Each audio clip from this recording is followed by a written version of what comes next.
It never starts loud. It starts quiet.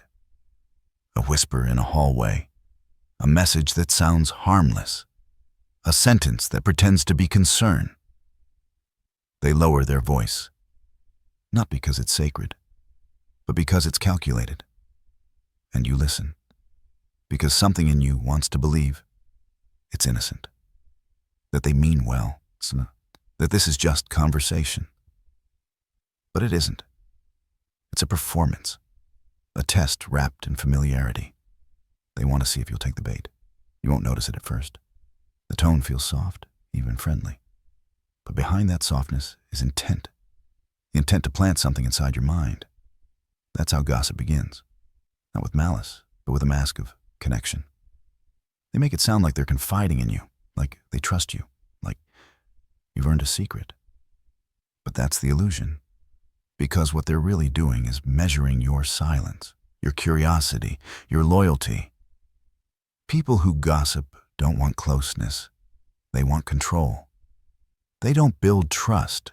They test it. They don't connect. They manipulate. They whisper to make you feel important, to make you feel chosen.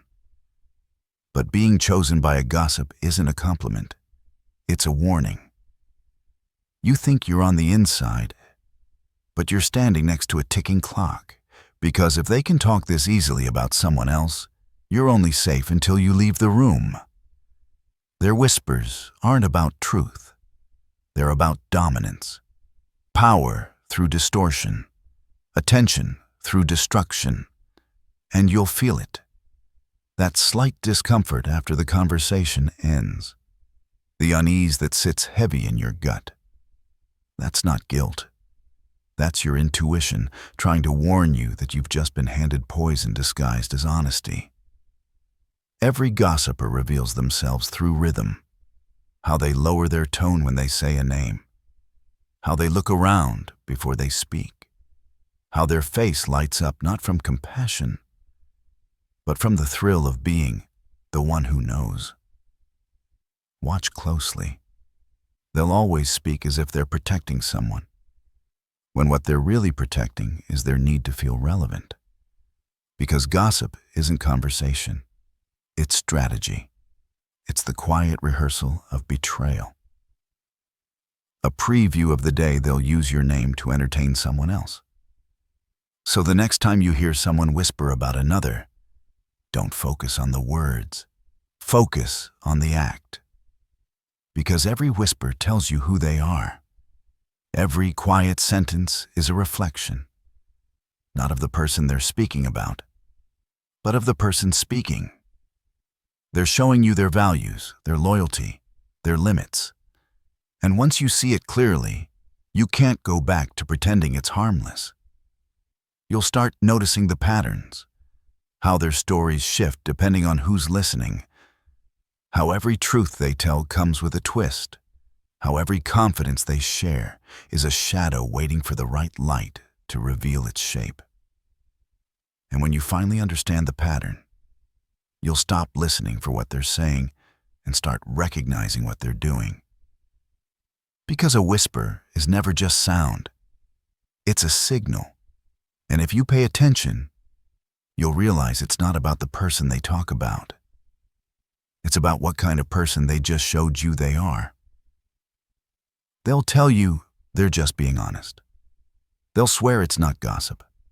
It's concern. It's truth. It's just how it is. But that's the trick. They weaponize honesty to justify cruelty. They wrap manipulation in the language of truth. So it looks noble.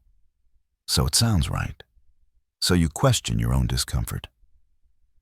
I'm not trying to talk bad about them, but that's the line that opens the door. And once that door is open, everything that follows is contamination. Because gossipers know this, people are drawn to truth when it feels forbidden. They know that secrets pull us in. The curiosity is the easiest form of control. So they build an image, not of the truth, but of a version of it they can control. They'll say, "I just thought you should know. I wouldn't tell anyone else this. It's not gossip if it's true. But what they're really saying is, I need to feel significant. I need to sound informed. I need to be the center of your attention, even if it costs someone their reputation. That's not honesty.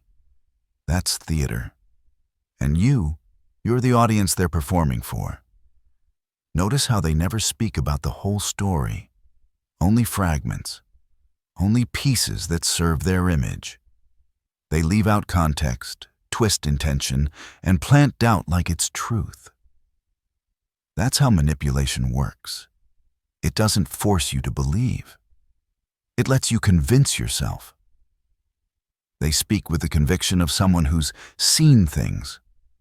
They tilt their head, lower their tone, and talk like they know the truth about everyone else.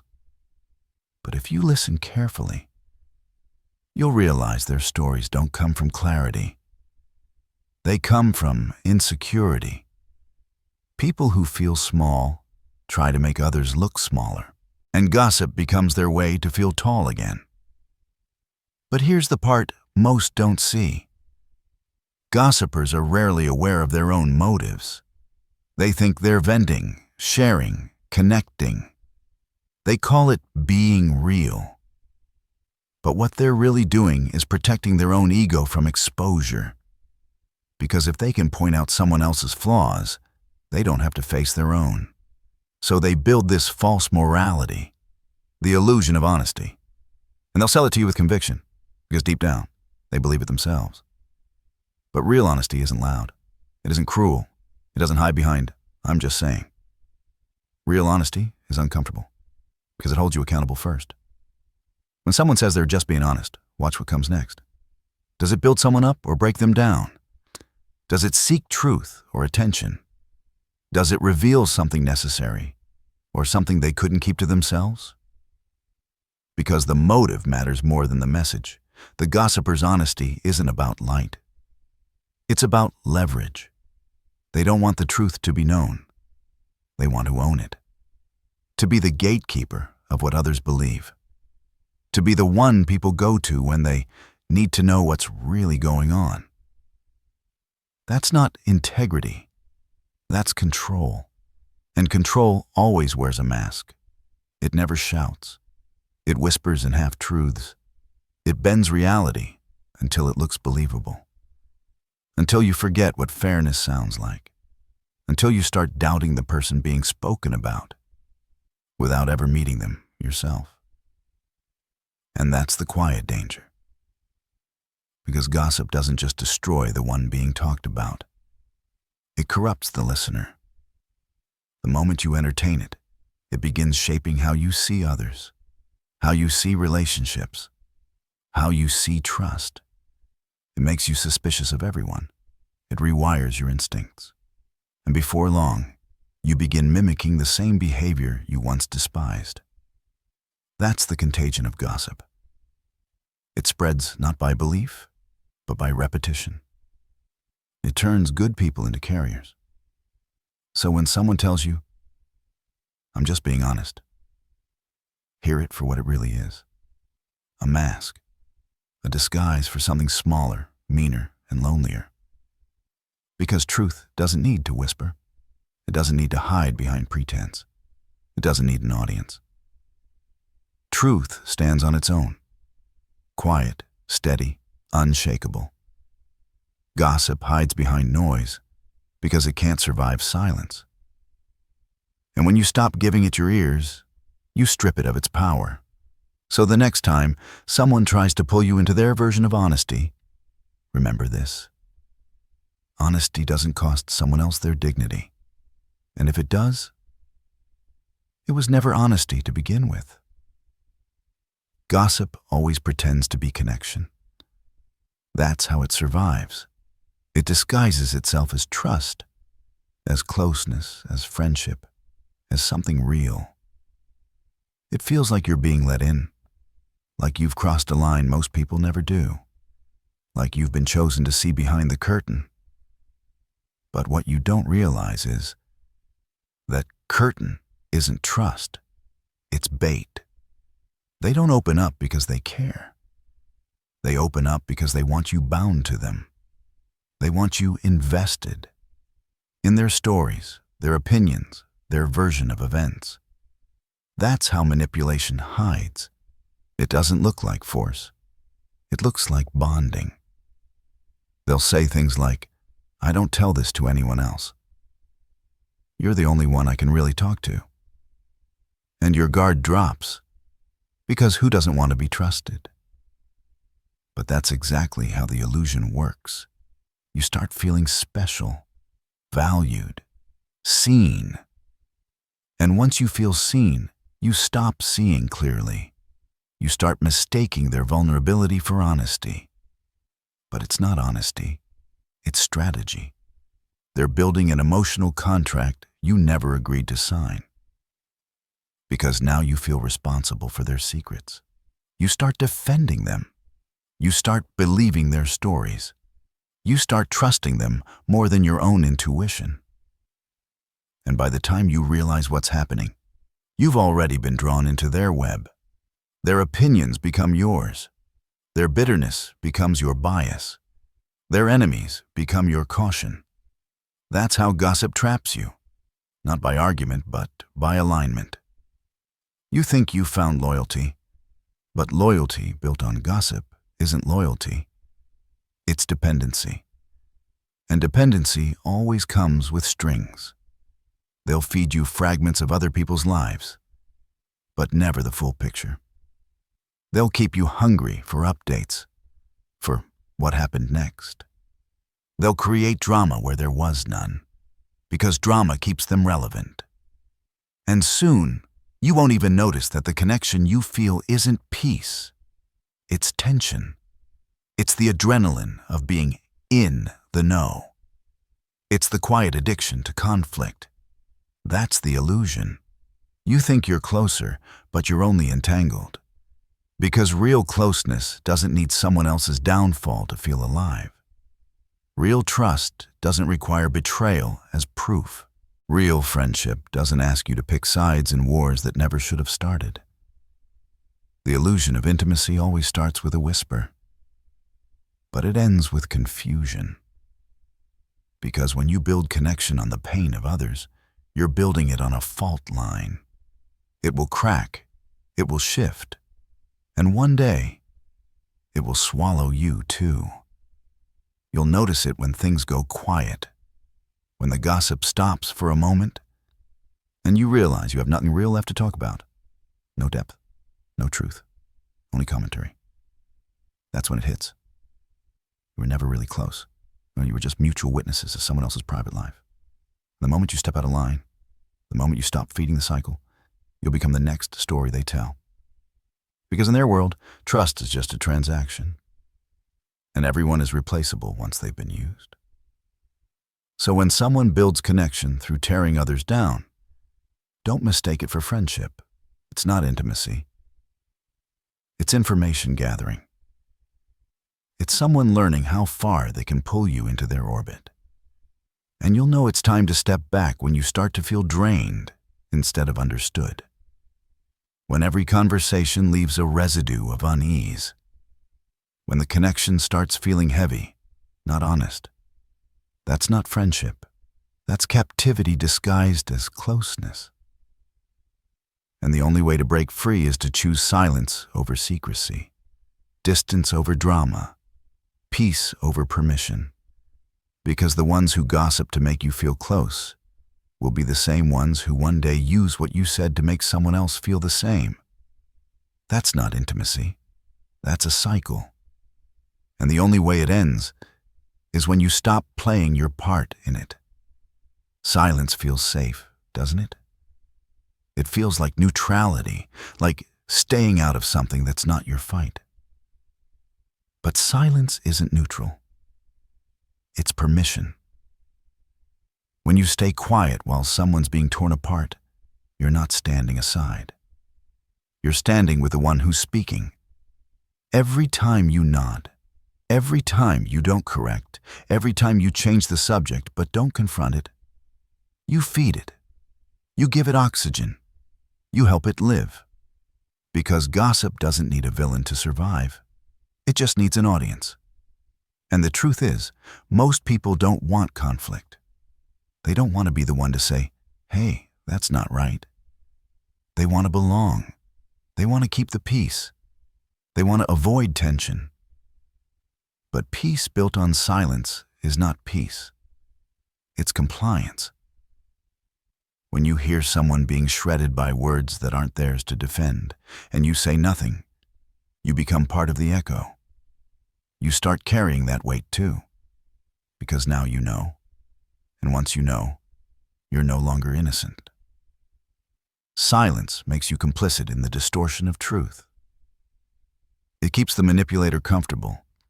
It tells them, "This is okay, you can keep going." And they will. They'll keep talking. They'll grow bolder. They'll test boundaries. And with every story they tell, your silence becomes the stage they perform on. But here's the hardest truth.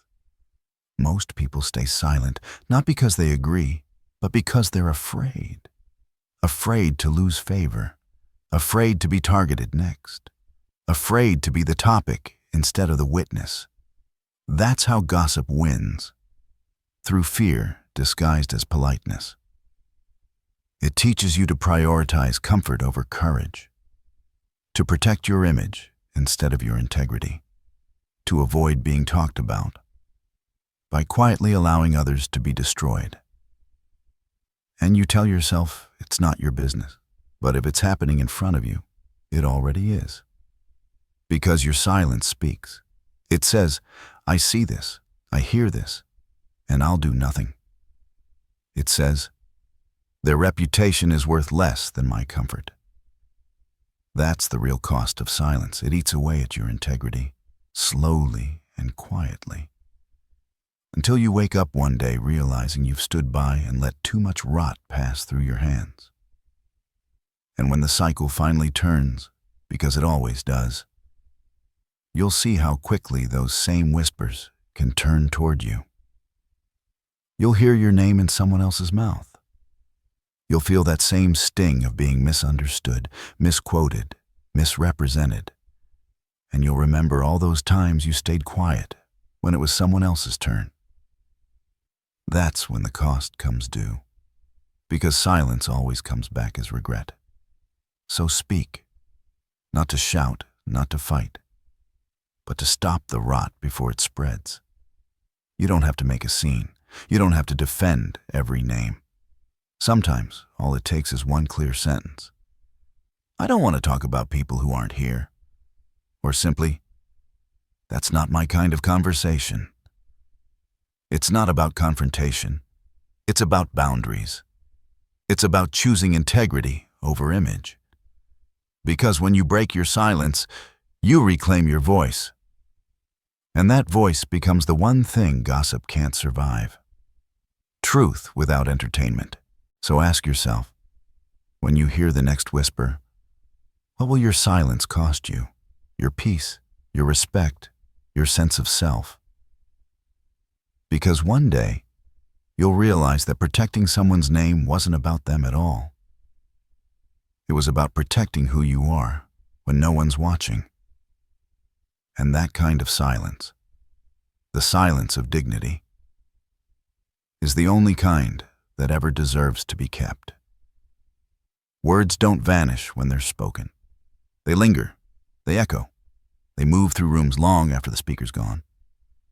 Gossip has a way of surviving, not because it's true, but because it's interesting. Because people repeat what makes them feel informed, powerful, connected. And every echo distorts the original sound.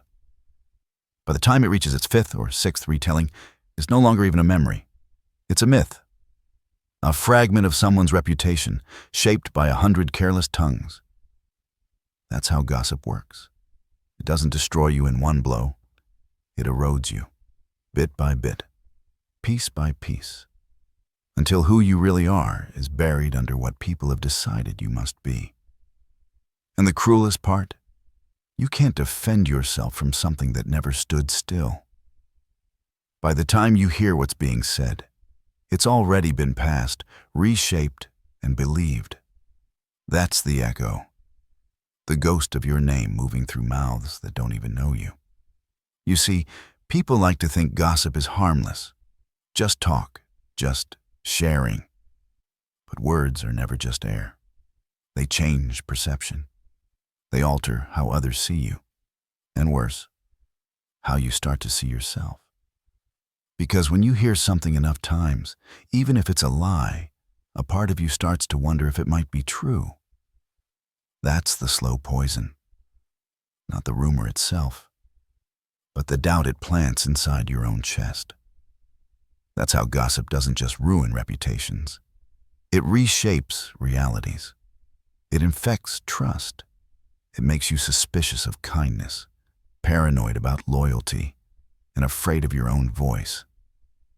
You start pulling back, speaking less, showing less, because you've learned that people don't need reasons to twist your story.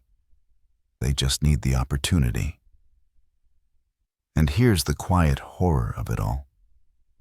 The gossipers move on. They forget. They don't think about the weight of what they said. But you're left holding it, carrying the aftermath of something you never consented to. That's the echo they don't hear. The silence that follows you. The looks that linger a little too long. The tone that shifts when you enter a room. It's subtle, but you feel it. And you know where it started. A whisper that grew legs and never stopped running. But don't mistake this for weakness. Because what gossipers forget is that echoes fade too. They last only as long as people keep repeating them. And the same mouths that spread lies can one day fall silent when confronted with truth. So you don't need to chase every rumor. You don't need to defend your name in every room. Your silence, when chosen with strength, speaks louder than their noise. Because here's what happens. When you refuse to participate, the echo loses power. It becomes obvious who thrives on chaos and who stands above it. People eventually see patterns. They notice who's always talking and who's always being talked about. And in that quiet realization, truth begins to resurface. That's the paradox of gossip. It's loud in the moment, but it never lasts. The truth moves slower, but it never dies. So yes, words echo. They can bruise, they can bend perception, but they can't rewrite your worth. The echo fades the moment you stop feeding it. The noise dies the second you rise above it. And while they waste their breath on stories about you, you keep building what their words could never touch. Your reality, your integrity, your peace. Because nothing exposes gossip louder than the quiet of someone who refuses to respond. So when they whisper, listen carefully, not to what they say about others, but to what they reveal about themselves. Because every gossiper confesses through their words, their envy, their insecurity, their hunger for control. You don't need to expose them. They expose themselves. All you need to do is distance yourself with quiet dignity. No anger, no revenge, just clarity. Because the truth always surfaces, and those who trade in deceit eventually drown in their own words. So protect your peace. Guard your name. Speak life, not poison. And remember this truth. The loudest voices in the room often fear the silence of their own reflection. And when you rise above gossip, you don't just protect your reputation. You reclaim your power. Because while they whisper about others, you're out there building what they'll one day talk about.